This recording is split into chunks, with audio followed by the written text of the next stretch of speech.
les fameuses cadences infernales des footballeurs. On en parle parce que il y a toujours plus de matchs de Ligue des Champions, il y a une compétition supplémentaire pour certains clubs, le mondial des clubs en fin d'année. D'ailleurs, on vous a mis un dossier sur rmcsport.fr sur les questions toujours en suspens autour de cette compétition, le diffuseur, le financement et la place donc dans le calendrier. Des joueurs donc face à cette situation ont lancé l'idée de faire une grève. Rodri, le milieu de Manchester City, le premier d'entre eux, depuis, il s'est fait des ligaments croisés, peut-être est-ce lié aussi aux cadences infernales.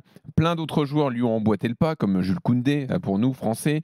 Luis Enrique, aujourd'hui, entraîneur du PSG, a dit que les joueurs devaient effectivement prendre la parole, même si lui s'exclut un peu en disant on est quand même plutôt bien lotis, nous, au PSG, on a un championnat à 18, on n'a pas de Coupe de la Ligue, contrairement aux Anglais et notamment à Manchester City. Alors, est-ce que l'heure est grave ? Est-ce que les joueurs doivent faire grève pour changer les mentalités ? 32-16, vous pouvez nous appeler pour débattre.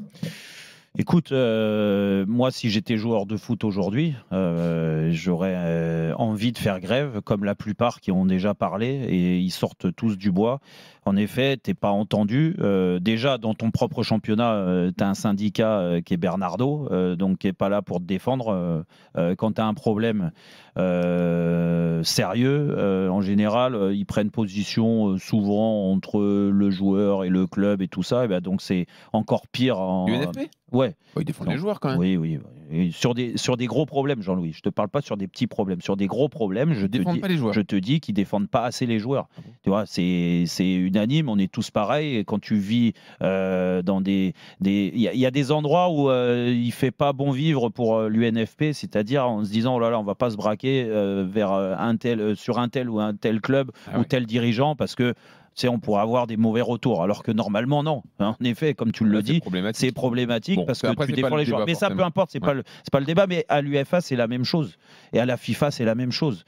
Ce que je veux dire, c'est qu'ils n'entendent pas les joueurs parce que ces décisions sont prises, et on en parlait avec Michel Platini la semaine dernière, toutes ces décisions de nouvelles compétitions, de nouvelles formules, des compétitions à rallonge, on rajoute des matchs, et ceci et cela, et puis de matchs amicaux, et puis de préparation, et puis de vacances. Mais en fait, il n'y a aucun joueur autour de la table. Ou ceux qui étaient dans l'espace joueur, du moins dans le staff, comme Arsène Wenger par exemple, ça y est, ils sont tombés dans la marmite parce que c'est lui-même qui t'a créé une nouvelle compétition, le championnat du monde des clubs.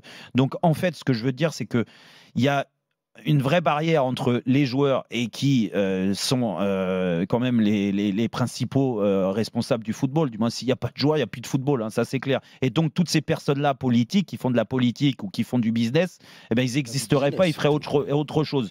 Et ben, en effet, le joueur, de plus en plus... Alors, comment se faire entendre, là, Jérôme ? Comment se faire entendre ? Prochaine journée de Ligue des Champions, les joueurs, ils sortent pas du vestiaire ? Le seul problème, et c'est un problème, parce qu'en effet, moi je suis... C'est qu'une grève de millionnaires, ce sera impopulaire. C'est ça ?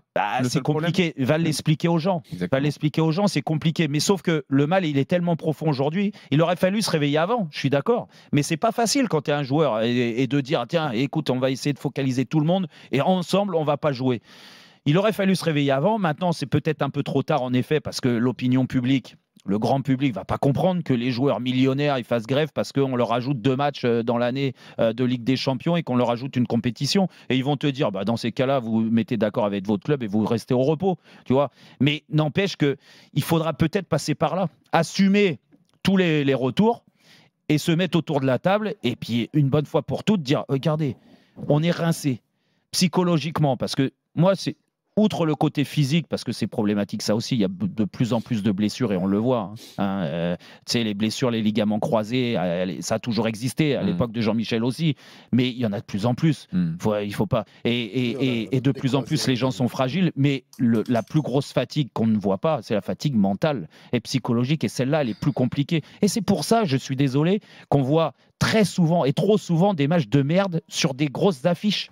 Et parce que les joueurs, ils n'arrivent pas à se remettre en question, parce que, tu vois, il y a le côté physique, technique, tout ce que tu veux, mais il y a surtout l'aspect psychologique. Si tu n'es pas reposé dans la tête, comment tu veux performer ? Je pense même qu'il y a des matchs où ils s'économisent.